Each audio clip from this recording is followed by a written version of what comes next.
అందరికీ నమస్కారం.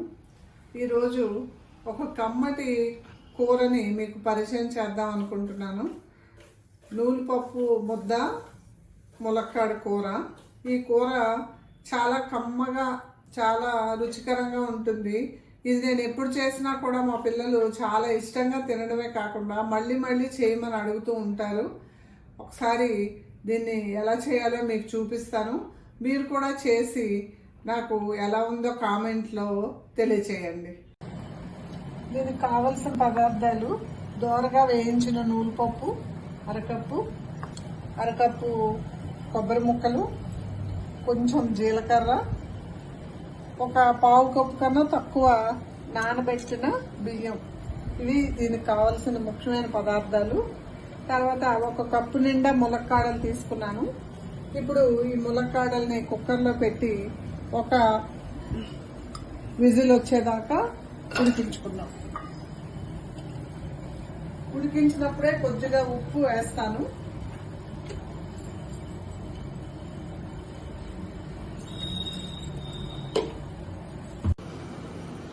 ఇప్పుడు ములక్కాడలు ఉడికే లోపల దీనికి కావలసిన పిండి తయారు చేసుకుందాం.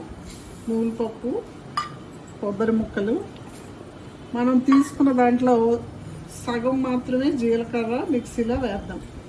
అలాగే మీ కారానికి సరిపడా పచ్చిమిరపకాయలు వేసుకోండి. నేను మా మిరపకాయలు చాలా కారంగా ఉండడం వల్ల 2 మాత్రమే వేసాను. పెట్టుకున్న బియ్యాన్ని కూడా ఇందులో వేసేసుకొని ఒక అరకప్పు కన్నా తక్కువగా నీళ్లు వేసుకుందాం. మిక్సీ ముద్ద రెడీ అయిపోయింది. మిక్సీ పట్టేసుకుని పెట్టుకున్నాం పక్కని. కుక్కర్ చల్లారిపోయింది. ఇగో ముక్కలు తీసేసుకున్నాను గిన్నెలోకి. ఇప్పుడు పోపు పెట్టేసుకున్నాను. ఇంగువ ఒక పావు స్పూను, కరివేపాకు, 5 రకాలు వేయించుకున్న తర్వాత పోపు వేగిపోయింది. ఇప్పుడు ఇందులో మనం తయారు చేసుకున్న ఈ ముద్ద వేసేసుకొని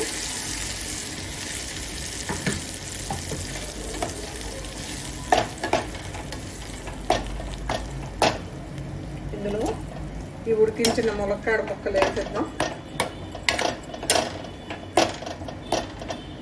ఇందాకలా మనం వేసుకున్న ఉప్పు సరిపోదు, మరి కొద్దిగా ఉప్పు వేస్తాను.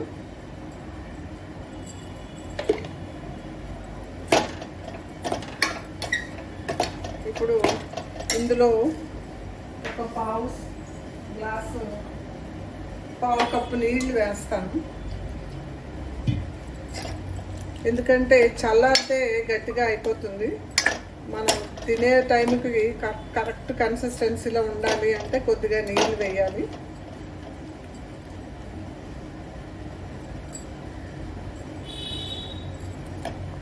ఇప్పుడు ఇది కొద్దిగా ఈ ముద్దలో ములక్కాడ ముక్కలు కొద్దిసేపు ఉడికితే దాని రుచి, నూలుపప్పు బియ్యం వాటి రుచి వీటికి కూడా పట్టి కూర చాలా కమ్మగా ఉంటుంది. అంతేనండి, కమ్మటి ములక్కాడ నూలు ముద్ద కూర తయారైపోయింది. వేడివేడి అన్నంలో కొద్దిగా నెయ్యి వేసుకుని ఈ కూర వేసుకుని తింటే ఆహా ఏమి రుచి అన్నట్టు ఉంటుంది. ఉంటాను.